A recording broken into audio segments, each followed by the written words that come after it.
Repitiendo, bendiciones, amado, para todos. Hace mucho que no salía por estos medios. Hoy una vez más nos proponemos compartir un mensaje de la palabra de Dios, mensaje poderoso. No, no compartía mensajes, pero sí hace 2 o 3 días pues subí unos contenidos que están relacionados con la alabanza, con la adoración. Además de ello, pues tenemos un grupo virtual, iglesia virtual, donde compartimos la palabra de Dios. Damos conferencias, estudio, análisis, mentoría, asesoría, seguimiento, oración, etc.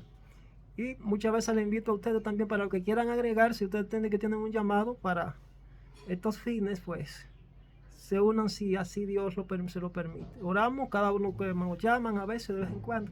Pero sí, lo que quiero hablar hoy es un mensaje muy poderoso, se llama Diseñado para las alturas. Diseñado para las alturas.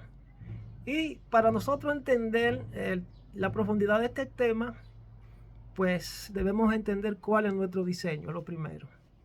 Hay un diseño divino que debe ser inalterable. Es inalterable, perdón. Aquel que lo altere, pues entonces viola los principios de Dios, viola el orden de Dios, viola la verdadera naturaleza del sacerdocio eterno, del establecimiento del orden de Dios, de lo que Dios estableció en su iglesia. 1 Corintios, 2 Corintios, capítulo 12, verso 28 dice: porque aún no puso Dios en la iglesia primeramente apóstoles, luego pastores y maestros, profetas, evangelistas, etcétera, etcétera, a fin de edificar la iglesia. A fin de edificar a la iglesia. Hay un papel que hacen los ministros, los 5 ministerios pilares, aparte de otros más, que hay diversidad de ministerios, que es edificar a la iglesia para los propósitos que fue diseñado, estimularnos a la fe. De manera que debemos entender esto. Debemos entender esto para no estar dando palo a ciegas. Entender el diseño, lo primero. Cuando entiendes tu diseño, entiendes tu llamado. Y cuando entiendes tu llamado, entiendes el propósito de Dios para tu vida. Comprende tu asignación, entiende que tú no fuiste llamado para vivir en la orilla, sino para vivir en las profundidades. Estoy refiriéndome a ministerios poderosos que están relacionados con los ministerios que están establecidos según la Biblia para edificar el cuerpo de Cristo. Cuando entendemos esto, aprendemos a vivir en el río de Dios. Vivimos en la presencia, andamos en el Espíritu. Entendemos que debemos ser equipados de herramientas especiales y extraordinarias que el montón no tiene. Escuchen esto. Puedes entender que eres una columna en la casa del Señor y que sobre tus hombros pesa una gran responsabilidad ministerial. Posees una unción especial. Eres una o un centinela en las manos de Dios. El Señor te confía el destino de naciones en tu mano muchas veces. Eres el del sacerdocio de la realeza. Posees un manto especial. Posees vestiduras sacerdotales que se distinguen de los demás. Y eso amerita que tú lo conozcas. Yo estaba dando una ojeada a lo que era la vestidura sacerdotales en los tiempos de Israel, los tiempos de la ley. Y todo esto respondía o apuntaba a un símbolo. Era un símbolo, una sombra de lo que obviamente vendría. Jesucristo no usó vestiduras, todos estos accesorios que utilizaban los sumos sacerdotes en el tiempo de la ley. Pero sí, Jesucristo cerró ese ciclo y con el sacrificio en la cruz, pues nos dejó a nosotros el acceso a la entrada, a la presencia de Dios, a los atrios celestiales, al lugar santísimo.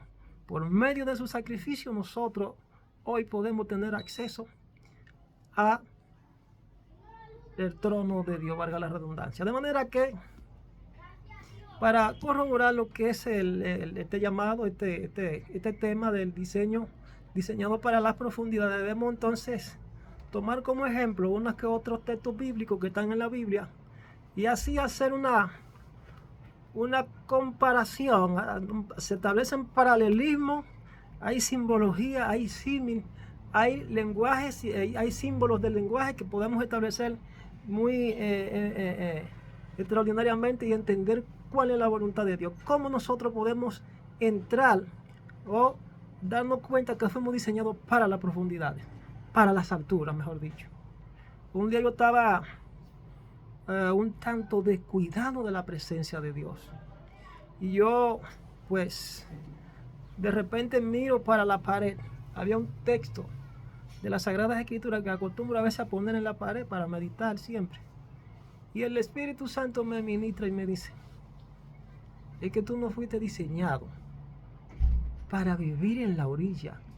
Tu diseño es para vivir en las profundidades. Tu diseño es para vivir en las profundidades. Gloria a Dios. Tomamos como ejemplo, para hacer la parte más introductoria de este mensaje, Jeremías 33, verso 3, dice, así ha dicho Jehová que la hizo.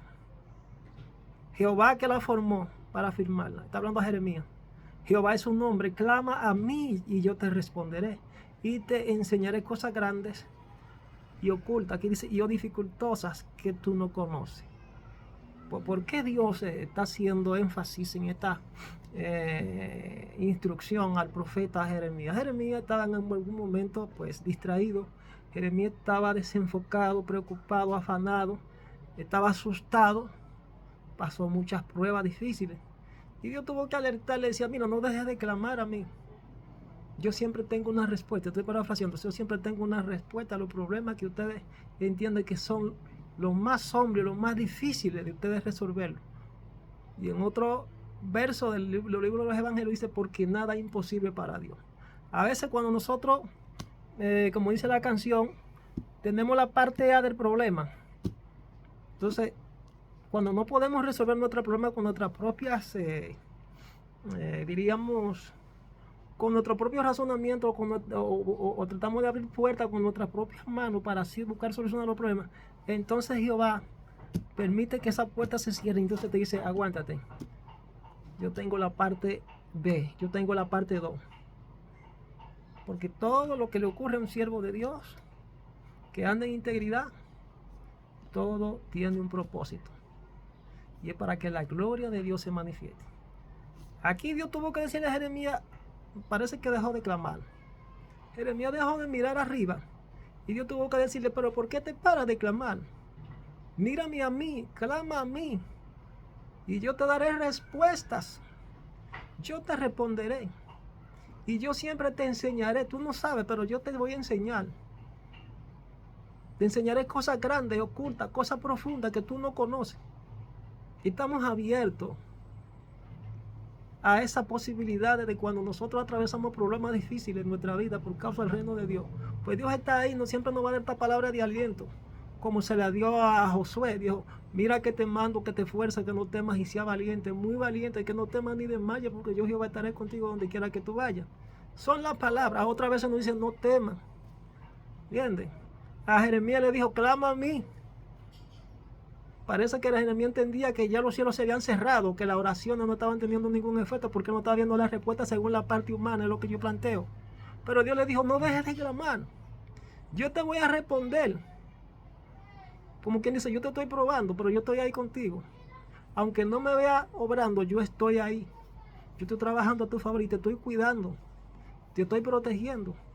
Solo que esto es un propósito. Aunque tú no lo entiendas ahora, yo estoy contigo como poderoso gigante. Clama a mí, no dejes de clamar, no dejes de buscarme. Yo te responderé y te enseñaré. Como me dijo el Señor en un principio a mí. Yo soy quien te va a enseñar cosas grandes y ocultas. La Biblia dice que no hará nada Jehová el Señor sin que revele sus secretos a sus siervos los profetas. El ministerio profético es uno de los ministerios de revelación. Uno de los ministerios de revelación sobre la cual se fundamenta el reino de Dios. Porque lo dice en Efesios 2:20. En Efesios 2:20 que Dios ha colocado a los miembros en el cuerpo según su voluntad. Y dice, edificado sobre el fundamento de apóstoles y profetas, siendo la principal cabeza del ángulo Jesucristo mismo. En algún momento Pedro se dirige a Jesús y le dice lo siguiente, maestro. Jesús le hace una pregunta a Pedro. Maestro, Pedro, ¿quiénes dicen los hombres que yo soy? Jesús le dice, algunos dicen que tú eres Juan el Bautista que resucitó de entre los muertos. Algunos dicen que eres Elías, porque Jesús hacía milagros. Entonces Jesús le lanza la diatriba a Pedro y le dice: ustedes que son mis más allegados colaboradores, ¿quiénes creen? Dicen ustedes que yo soy. Entonces Pedro, como era un tipo muy intuitivo, que actuaba siempre por instinto y rápido, y le dijo: tú eres el Cristo, el Hijo del Dios viviente. Entonces Jesús afirma la respuesta y le dice a Pedro: y yo te digo que tú eres Pedro, y sobre esa base, sobre esa roca, estableceré mi iglesia. Bienaventurado eres Pedro, porque no te lo ha revelado ni carne ni sangre, sino mi Padre que está en los cielos. Es decir, en ese momento que Pedro pudo declarar la palabra profética de la afirmación de que Jesús era el Mesías, el Hijo de Dios, estaba recibiendo una revelación no por voluntad de hombre, no por convicción plena de que él obviamente creía, sino porque en ese momento el Espíritu de Dios le estaba dando la revelación. Y Jesús dijo: ese es el fundamento para restaurar, para liberar, para establecer el reino en la tierra. El fundamento es la revelación. Por eso Pedro se movía en esas dimensiones de gloria extraordinarias, porque tenía un llamado para las profundidades. Aleluya. Tenía un llamado para las alturas. Le dijo: pastorea mis ovejas. Estaba en una asignación primigenia de que dirigiera el grupo. Tenía un manto, tenía una unción especial para guiar el grupo. Pastorea. ¿Tú me amas, Pedro? Sí, yo te amo. Si tú dices que me amas, pues pastorea mis ovejas. Que fue procesado muy fuerte y estaba huyendo muchas veces, lo negó, etcétera, etcétera, etcétera. Son las pruebas, van a venir. Pero tú tienes que entender que a pesar de esas pruebas, Dios no te llama para que repruebes, sino para que pases esa prueba, para que esos desiertos, esos laberintos por los que tú atraviesas, pues te conviertan en un vaso útil del Señor y puedas testificar de su grandeza, de lo que Él hará contigo o está haciendo contigo para gloria de su nombre. Tenemos otro ejemplo en la Biblia, el joven Samuel. El joven Samuel era un joven que no se apartaba del templo, vivía en el templo, buscaba la presencia de Dios de manera continua. Buscaba la presencia de Dios de manera continua. Y dice que un día escucha la voz de Dios que le dice: Samuel. Estaba acostado en el templo, dice la Biblia. Y dice, escuchó la voz que dijo: Samuel. Él entendió que era Elí, el sacerdote. Estaban durmiendo en el templo. Dice: Señor, estoy aquí, usted me llamó. El sacerdote se hace la pregunta: yo no te llamé, ve, acuéstate. Vuelve y escucha la voz que le dice: Samuel, Samuel. Vuelve y se levanta y se dirige al sacerdote Elí y le dice: Señor, usted me llamó. Elí le dice: no, yo no te llamé, ve, acuéstate, ve. Una vez más va, escucha la voz que le dice: Samuel, Samuel. Se levanta de nuevo y se dirige al sacerdote Elí. El sacerdote Elí le pregunta: mira, la voz de la experiencia, descifrando por medio del discernimiento y la autoridad espiritual que tenía, pudo decodificar y descifrar que no era la voz de hombre, sino la voz de Dios que estaba llamando a este joven para la obra del ministerio profético en Israel. Le dice: mira, cuando tú vuelves a escuchar la voz, dileme aquí, Señor, he aquí tu siervo, hágase tu voluntad, algo así. Vamos a tratar de leer, aunque sea un verso de esta lectura, de este párrafo. Primera de Samuel, dice así, verso 3 en adelante. El joven Samuel servía al Señor en la presencia de Elí. La palabra del Señor escaseaba en aquellos días. Oigan esto, escaseaba la palabra. Parece que había mucha falsedad, muchos mensajeros, muchos predicadores, muchos profetas itinerantes, mucha corrupción. Era un sacerdocio corrupto, precisamente el sacerdocio de Elí. Dice: aconteció un día que estando Elí acostado en su aposento, sus ojos habían comenzado a oscurecerse y no podía ver bien. Estaba quedando ciego. Cuando la lámpara de Dios aún no se había apagado y Samuel estaba acostado en el templo del Señor donde estaba el arca de Dios. Escuchen esto. El Señor llamó a Samuel y respondió: aquí estoy. Entonces corrió Elí y le dijo: aquí estoy, pues me llamaste. Pero Elí le respondió: yo no te he llamado, vuelve a acostarte. Y él fue y se acostó. El Señor volvió a llamar: Samuel, Samuel. Y Samuel se levantó, fue a Elí y le dijo: aquí estoy, pues me llamaste. Pero él respondió: yo no he llamado, hijo mío, vuelve a acostarte. Y Samuel no conocía aún al Señor. Escuchen esto. Es necesario que tú tengas un encuentro con el Señor y que te dejes dirigir por lo que tienen la experiencia para que pueda tener un encuentro con Dios. Dice, Samuel no conocía aún al Señor. Primera vez que escucha la voz de Dios. Y dice que la Biblia que no conocía al Señor. Ni se le había revelado aún la palabra del Señor. Anoten esas dos palabras. Dice que no conocía al Señor, ni se le había revelado la palabra del Señor. No tenía discernimiento, no tenía la capacidad de discernir entre lo que era la voz de Dios y la voz del enemigo. Estaba en un proceso de preparación. La voz de la experiencia aquí le dice que Elí y dijo, aquí estoy. El Señor fue y lo llamó por tercera vez y él se levantó, fue Elí y dijo, aquí estoy, pues me llamaste. Entonces Elí comprendió que el Señor estaba llamando al muchacho. Y Elí dijo a Samuel, ve y acuéstate. Si él te llama, dirás, habla, Señor, que tu siervo escucha. Es lo que debemos hacer cuando no entendemos la voz de Dios. Ir a buscar el consejo de quien tú entiendes que es alguien que tiene la experiencia, no de pregoneros ni de adivinos que andan por ahí. No, gente que tenga autoridad del cielo, que tú sabes que Dios está con ellos. Pregúntale, asesórate, déjate que te mentore, déjate que te guíen, déjate que te enseñe. Dice que el muchacho fue ante él y le dijo, mira, la próxima vez, ve, acuéstate. Si él te llama, dirás, palabra sabia, habla, Señor, que tu siervo escucha. Y Samuel fue y se acostó en su aposento. Entonces vino, dice aquí, entonces vino el Señor y se detuvo y llamó como en las otras ocasiones, Samuel, Samuel. Y Samuel respondió, habla, que tu siervo escucha. ¿Por qué esta conversación, esta recomendación y este consejo del sacerdote al profeta?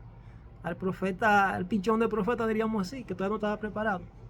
Porque dentro de una conversación hay una lógica razonable donde tú tienes que aprender a reverenciar a Dios, escucharlo, hacer preguntas y clamar a Él. Es lo natural porque la Biblia lo dice, según lo dije en Jeremías 33:3. El Señor quiere que clamemos a Él, que nos dejemos guiar y enseñar. Y el Señor dijo a Samuel, he aquí, estoy a punto de hacer una cosa en Israel, la cual hará retiñir, agarren esa palabra, retiñir ambos oídos a todo el que la oiga. Este día cumpliré contra Elí todo lo que he hablado sobre su casa desde el principio hasta el fin. Iniquidad que él conocía, pues sus hijos trajeron sobre sí una maldición y él no los reprendió. Por eso le he jurado a la casa de Elí que la iniquidad de su casa no será piada jamás, ni por sacrificio ni por ofrenda. Había un pecado de omisión que pesaba sobre el sacerdote porque había permitido que sus hijos también cometiesen pecado ante Dios, no lo había interrumpido. Dice la Biblia que Samuel se acostó hasta la mañana, entonces abrió las puertas de la casa del Señor, pero Samuel temía contar la visión a Elí. Oiga, él tenía temor de contar la visión a Elí, pero Elí llamó a Samuel y le dijo, Samuel, hijo mío. Y él respondió, heme aquí. Y Elí dijo, ¿cuál es la palabra que el Señor te habló? Te ruego que no me la oculte. Así te haga Dios y aún más, si me oculta algo de todas las palabras que te habló. Entonces Samuel se lo contó todo, sin ocultarle nada. Y Elí dijo, el Señor es que haga lo que bien le parezca. Cuando Dios te trae una palabra, tú estás bajo la cobertura de alguien, de un pastor, de un ministro. Dios te da una palabra, el deber tuyo es recurrir al ministro, porque son un cuerpo. Y como cuerpo, pues te deben obediencia, sumisión y el compartir lo que Dios trae. No debe ir al inexperto, tú debes ir al que tiene al que tiene la autoridad. Obviamente no todas las veces, quizás todos van a estar encima del ministro, como en el caso de Israel, que Dios tuvo que a través de Jetro asesorar a Moisés para que no llevara toda la carga del pueblo. Pero aquellos ministros que cogió el profeta Moisés, fueron hombres sabios, entendidos y valientes, gente con capacidad y con madurez para que le ayudaran con la carga del pueblo. A ellos iba el pueblo. Las cosas más difíciles iban donde Moisés, como dice la Biblia. Aquí él le dice, mira, no me escondas nada lo que Jehová te diga. O sea, ¿dónde está el peligro de esconder una palabra que Dios te trae muchas veces para que la lleve al pueblo, para que la traiga y la filtre a través de los líderes? Cuando tú callas, pues entonces ocurre lo que sucede en una guerra. Si tú como centinela, pues recibe una alerta, recibe una palabra, y tú vienes a venirle para, como le dijo el Señor a los profetas, Ezequiel y los otros, y tú no tocaras la trompeta, la sangre del pueblo será sobre ti, porque no avisaste. Entonces, ahí está establecido el orden de cómo debe conducirse en los ministerios de aquellos que han sido llamados para las grandes alturas. Debe haber una comunión y una comunicación directa, compartiendo las estrategias y la palabra que el Señor le trae para beneficio socioespiritual de todos y muchas veces hasta de una nación. Dice acá que Samuel creció y el Señor estaba con él. No dejó sin cumplimiento ninguna de sus palabras. Escuchen esto. Y todo Israel, desde Dan hasta Beerseba, supo que Samuel había sido confirmado como profeta del Señor. Y el Señor se volvió a aparecer en Silo, porque el Señor se revelaba a Samuel en Silo por la palabra del Señor. Tenía revelación. Terminamos de dar lectura a esta palabra, poniendo a Samuel como ejemplo de lo que es un llamamiento para las grandes alturas. Tener la visión de águila, tener las herramientas espirituales para gobernar, para dirigir, para instruir, para asesorar, para restaurar, para establecer el reino de Dios en la tierra. Entonces, en función de eso debemos analizar, una vez que nosotros pues la tomamos como ejemplo para hacer paralelismo, simbolismo con relación a lo que es dar sermones, pero en la Biblia los registra. En la Biblia también los antiguos profetas la pusieron como ejemplo, que es el águila.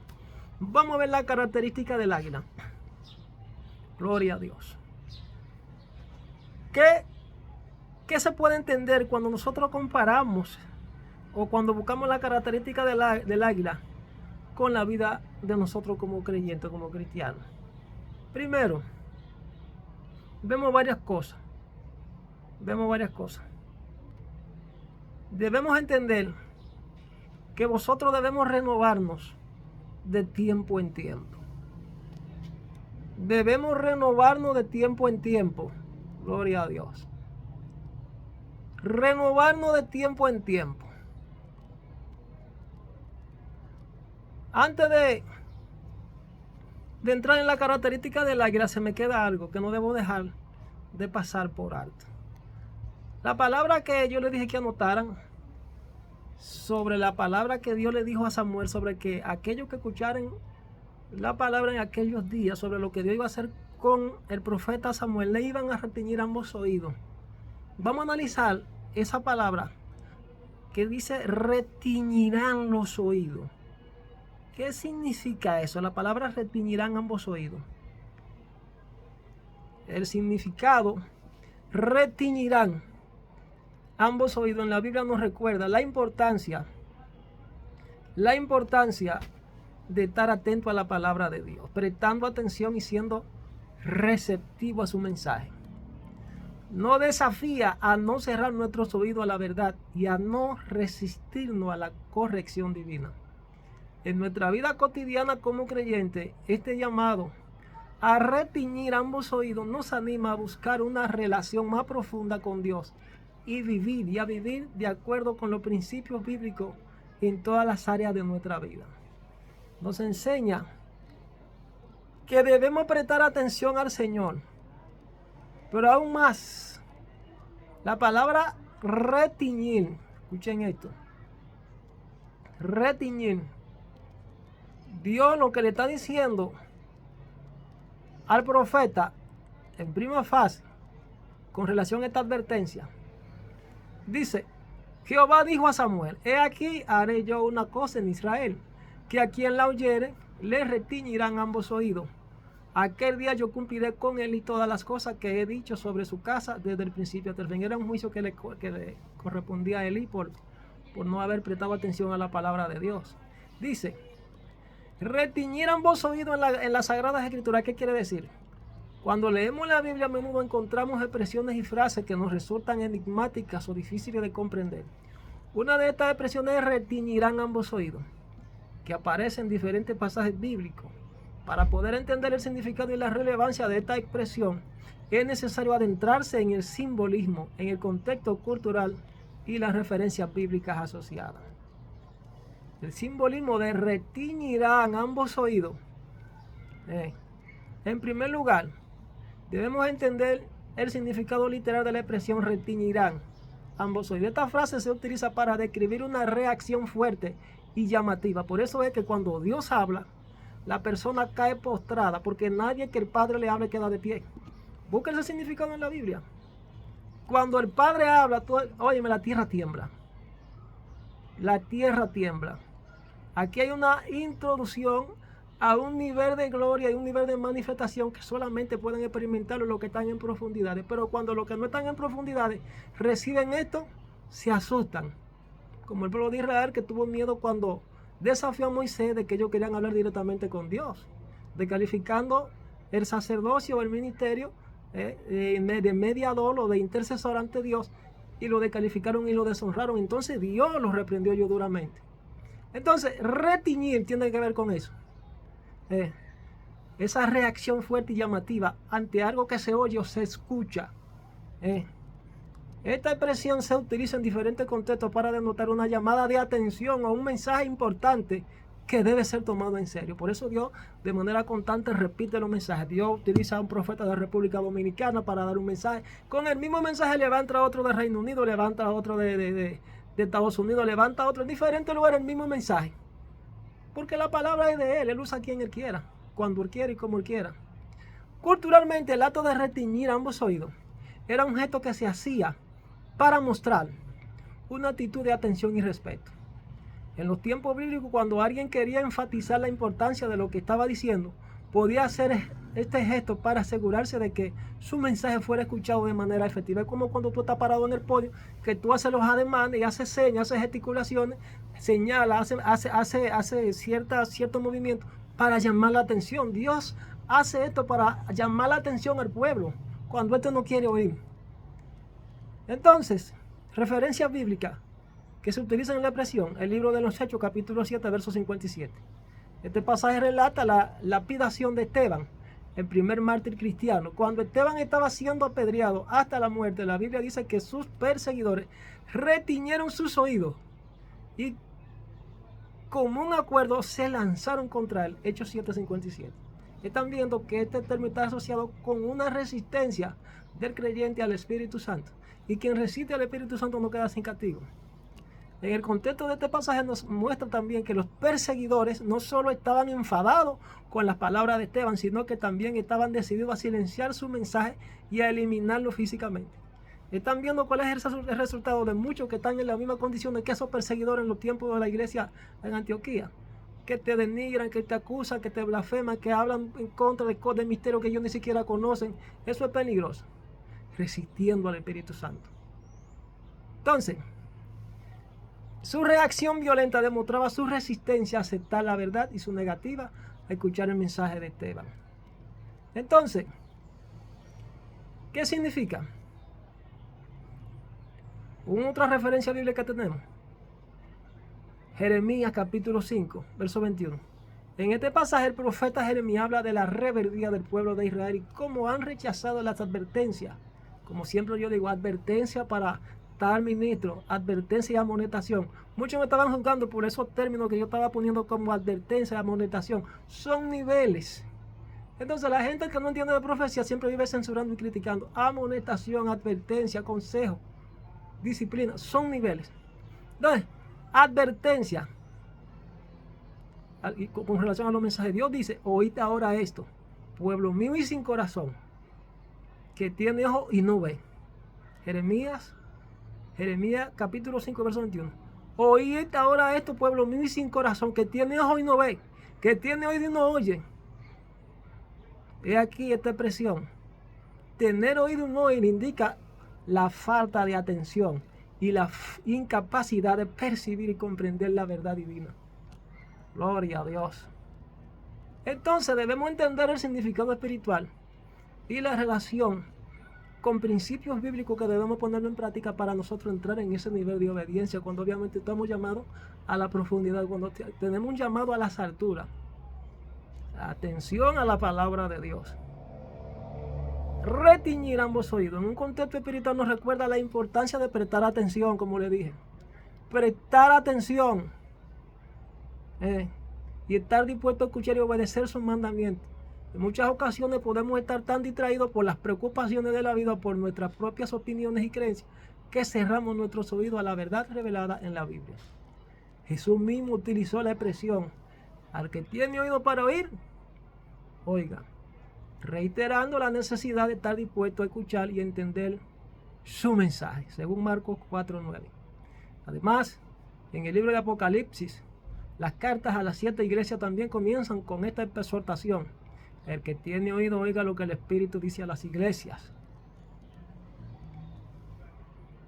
El mensaje es dirigido a todos los hijos de Dios. Y no solamente a los hijos de Dios, sino a todos aquellos que no han obedecido y no se han arrepentido. El simbolismo de retiñir ambos oídos tiene un impacto directo a la práctica de todos los creyentes y a los no creyentes en la vida cotidiana. Nos recuerda la importancia de estar atentos al mensaje de Dios y su enseñanza, tanto en nuestra relación personal con Él como en nuestra interacción con los demás. En nuestra vida cotidiana esto implica estar dispuesto a escuchar y obedecer los principios y mandamientos bíblicos, incluso cuando vayan en contra de nuestra propia voluntad o deseo. Estamos llamados a obedecer los deseos y la voluntad del Eterno, del que nos llamó, del que nos diseñó, del que nos estableció. Significa estar abiertos a la corrección y a la guía del Espíritu Santo, y estar dispuesto a cambiar nuestras actitudes y comportamientos cuando la palabra de Dios nos confronte. Palabra retiñir. Seguimos. Diseñado para las alturas. Diseñado para las alturas. ¿Por qué es tan importante? Vamos a analizar un poquito la característica del águila. Vamos a ver qué dice el águila con relación a esta ave que tiene características extraordinarias de ser un ave que se resalta por encima de las demás porque vuela muy alto y desde las grandes alturas observa a su presa y la atrapa y se la lleva. Vamos a analizar esto. Característica del águila. ¿Qué es un creyente águila? Si tú eres un creyente águila, tú debes entender que fuiste llamado para volar muy alto. En algún momento, cuando Dios me estaba preparando, pues me dijo alguien: mira, dice el Señor que te va a elevar muy alto, alto, alto, alto. Yo no entendía ni la jota. ¿Qué es lo que me está diciendo este hombre? Que te dice el Señor que te va a elevar, te va a dar esto, te va a dar aquello. Digo, bueno, ahora después con el tiempo fue que pude entender lo que eran las armaduras espirituales y todo eso. Diseñado para las alturas. Entonces, vamos aquí. El creyente águila. El creyente águila. En varias partes de la Biblia encontramos pasajes donde Dios hace muchas comparaciones de nuestro caminar como cristianos. Y una de ellas es como un águila. Dios conoce el instinto especial de esta ave. Y para cuidar a sus polluelos, así como Dios lo tiene de nosotros sus hijos. Inclusive los mismos estudiosos de las ciencias biológicas han descubierto asombrosas características del águila en cuanto a su sobrevivencia en la tierra, y es por ello que Dios nos compara con respecto a la vida cristiana. Deuteronomio capítulo 32, versos 10 al 11. Dice que le halló en la tierra del desierto, y el yermo de la horrible soledad lo trajo alrededor, lo instruyó, lo guardó como el anillo de sus ojos, como el águila que excita su nidada, revolotea sobre sus pollos, extiende sus alas, los toma, los lleva sobre su pluma. Característica de un águila. El águila aquí es utilizada como un símbolo para representar la característica, la actitud y el comportamiento de un hijo de Dios en su vida cotidiana. Escuchen esto: en su accionar ministerial y en toda su forma de vivir. Se remonta el águila por su mandamiento y pone en alto su nido. Job 39, 27 al 28. Se remonta el águila por su mandamiento y pone en alto su nido. ¿Dónde que el águila pone su nido? En alto, en las grandes alturas. Ella habita y mora en la peña. Son características del águila. En la cumbre del peñasco y de las rocas. Toda águila busca siempre la seguridad de un lugar inconmovible como son las rocas en lo más alto de las montañas, para estar alejada de depredadores en lugares solitarios. Es lo que comúnmente hacen los verdaderos creyentes llamados a las alturas. No se pierden en el bullicio de la grande mayoría, sino que ellos se apartan para Dios buscando su rostro. Entran en el secreto de Jehová. Así mismo como las águilas, todo cristiano debe poner su fundamento para edificar una casa para habitar en las rocas. Todo creyente llamado a las grandes alturas ya tiene fundamento. Contrario a aquellos que todavía no tienen fundamento, que los vientos de doctrina, que las pruebas los arrastran, que se dejan engañar fácil, que por situaciones de una circunstancia adversa y de una prueba se desvían fácil, no tienen fundamento todavía. Les falta madurar y crecer. Así como las águilas, todo cristiano debe poner su fundamento para edificar una casa para habitar en la roca. Y esta roca es Jesús, donde ningún depredador pueda matarlo. Puede que sea atacado por su fundamento en la roca, pero no podrá caer, porque Dios está con él. Se remonta a las alturas. En Habacuc 3:19 dice: Jehová el Señor es mi fortaleza, el cual hace mi pie como de sierva. Y sigue diciendo: y en mis alturas me hace andar, dice el profeta.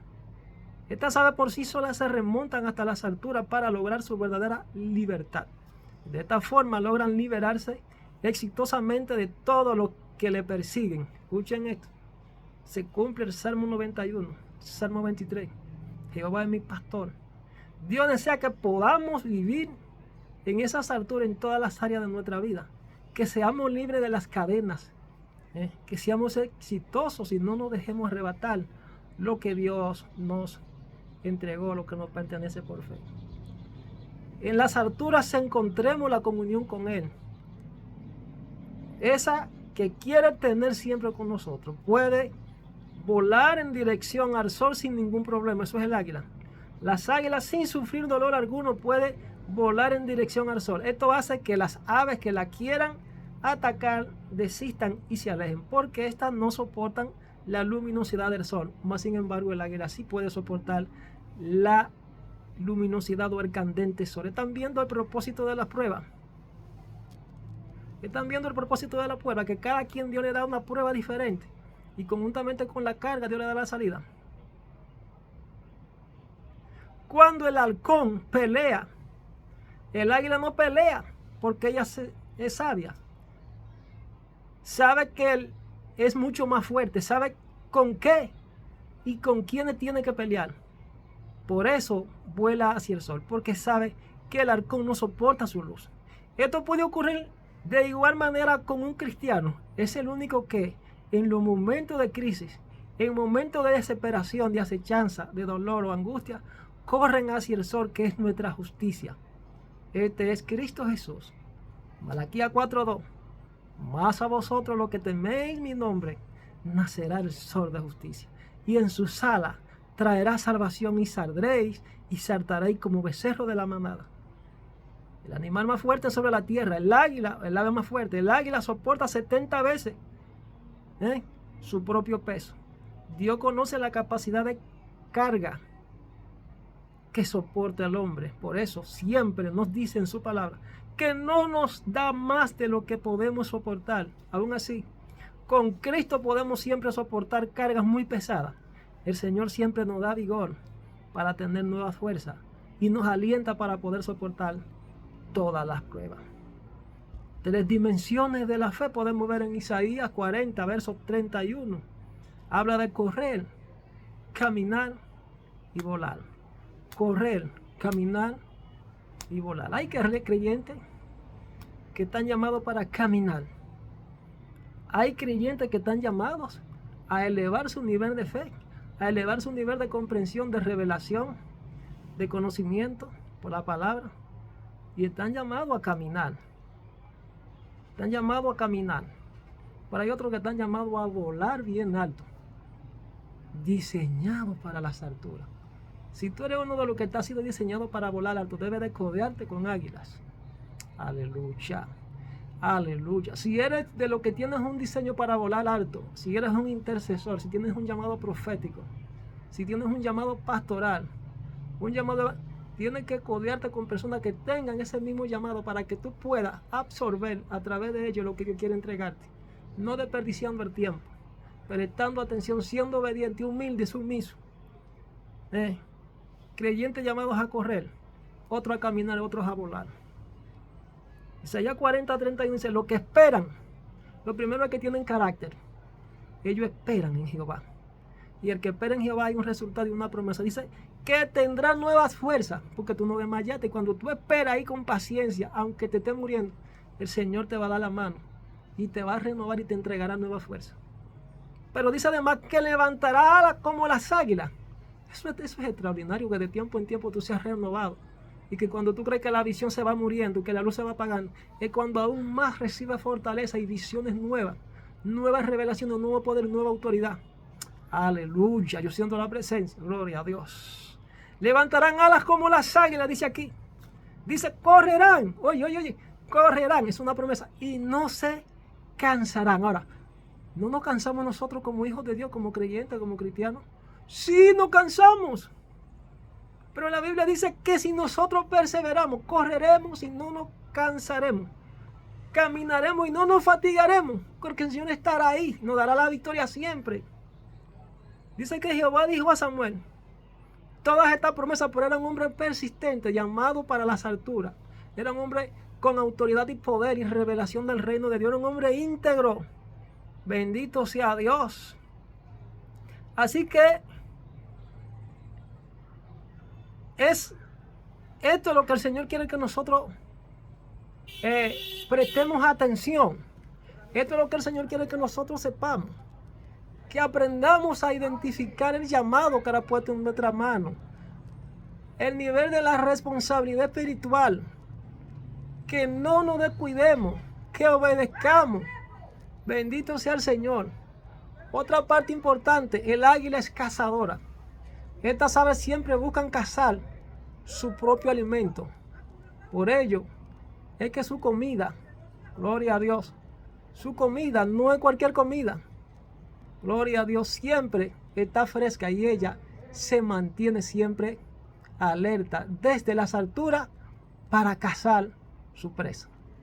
Dios nos invita a que permanezcamos velando siempre, que estemos alerta para que nuestro alimento sea continuamente fresco, que busquemos llenarnos del precioso Espíritu Santo y tener una comunión e intimidad fresca y vigorizante con nuestro poderoso Dios. En la comunión de la oración, Dios nos llena, Dios renueva y nos alimenta con su poder, su unción y su justicia. En Hechos capítulo 4, verso 31 dice, cuando hubieron orado, el lugar en que estaban congregados tembló y todos fueron llenos del Espíritu Santo y hablaban con denuedo la palabra de Dios. Cada 40 años, escuchen esto, cada 40 años renueva su pluma el águila. Tiempo que pasan las águilas en su renovación, o sea, toda una generación. A los 40 años las águilas se refugian en un lugar seguro y allí se sacan las plumas, el pico y las uñas que ya no les sirven y esperan que crezca un nuevo pico, nuevas uñas y un nuevo plumaje. Este acto manifiesta su poder, su capacidad de renovarse a sí misma a pesar de los años, del tiempo y de las circunstancias. Las águilas vuelan sobre las tormentas. Escuchen, creyentes, atraviesan las dificultades y no solo las atraviesan, las traspasan y llegan a un cielo calmado. Y cuando los cuervos la molestan, vuelan aún más alto, a donde ellos no llegan, y estos no soportan las alturas y terminan cayendo al vacío. Nosotros podemos hacer lo mismo, volar sobre la gente tóxica, sobre aquellos cuyo único interés es molestar y no dejar que traspasen las alturas. Si tu éxito molesta a alguien es porque esa persona no puede disfrutar de tu éxito personal, de un éxito personal. Y además porque tu éxito le habla de quién es que está contigo. Empieza un nuevo día volando muy alto, donde nadie le detenga. El éxito es tuyo. Sé como el águila. Vuela alto, hermano. Vuela alto. No te detengas. No mires a los perros que te ladran. Gloria a Dios. La renovación del águila, si no lo hace, muere a los 40 años. Si se transforma, podrá vivir 30 años más. Gloria a Dios. Es lo que dice la Biblia en el capítulo 40. Tendrán alas como las águilas. Correrán y no se... Dios santo. Es una promesa. O sea, debes entender si te mueres o vives en algún momento. El águila real americana es el ave que posee la mayor longevidad de su especie. Llega a vivir hasta los 70 años, pero para llegar a esa edad, en el punto medio de su vida, tiene que tomar una seria y difícil decisión. A los 40 años, sus uñas curvas y flexibles no consiguen agarrar a las presas de las que se alimentan. Su pico alargado y puntiagudo comienza a curvarse, apuntando contra el pecho peligrosamente. Sus alas envejecen y pesadas por las gruesas plumas hacen que volar sea una tarea muy complicada. Es necesario renovarse. O sea, ahí podemos entender o dejarte morir o enfrentarte a un doloroso proceso de renovación de tiempo en tiempo que durará unos 150 días, según el análisis. Como el águila real, renovar o morir. ¿Y qué aprendemos de esta historia del águila real? ¿Cómo podemos aplicar sus enseñanzas a nuestra vida? Ya se lo expliqué. De manera que es menester que nosotros prestemos atención, que nos enfoquemos cada día para que en el nombre de Jesús recibamos la victoria. Cada mañana, dice la Biblia, porque esta leve tribulación momentánea produce en nosotros un cada vez más excelente y eterno peso de gloria. Dice la Biblia en el Salmo 10, verso 3 al 5, que Dios es el que sacia de bien tu boca, de modo que te rejuvenezca como el águila. ¿Están viendo? Dios es quien sacia nuestra sed. Gloria a Dios. Cuando logramos salir victoriosos de estos periodos de desaliento, nos volvemos más fuertes, sanos y con una madurez en cuanto al nivel espiritual. Y nunca más nos dará por probar la carne podrida, porque hay otros que comen la carne podrida. Ni tampoco dejar nuestros pies que anden sobre las zonas lodosas de donde el Señor nos ha sacado y nos ha rescatado para limpiarnos y amarnos, así como dijo el salmista David, sácame del lodo cenagoso.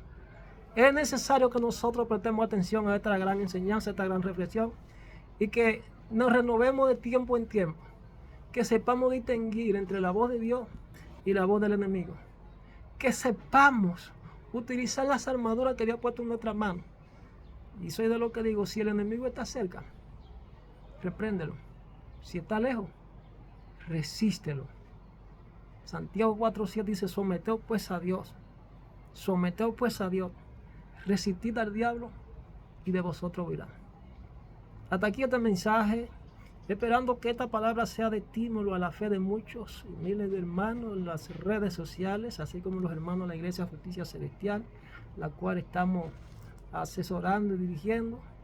Pues que el Señor Dios Todopoderoso esté fortaleciendo a esos hermanos que han fallado, que están atravesando por una circunstancia, por un dolor, por una enfermedad, por deuda, por pérdida de seres queridos, por situaciones de traición, por situaciones de amargura, por situaciones de que si rebalaron y se cayeron. Oramos al Dios Todopoderoso en esta mañana, en esta hora, en el nombre de Jesús, que el Espíritu Santo les visite, que tengan la capacidad de renovarse, que tengan la capacidad de levantarse y seguir caminando por encima de las dificultades, que puedan confiar en el Señor, esperar en Él, que puedan humillarse continuamente, que puedan depender del Señor, que puedan confiar en el Señor, para que puedan recibir esta promesa de Él. Es mi oración en esta hora en el nombre de Jesús. Así que es mi oración y mi más sincero deseo. Oramos por todos en Latinoamérica, por todas las latitudes, las regiones, los continentes, las autoridades, las iglesias. Que el Señor esté obrando en estos tiempos y que podamos todos pues unificarnos en un solo pensamiento, en una sola fe, la fe de nuestro Señor Jesús. Así que bendiciones a todos y será hasta una próxima. Shalom.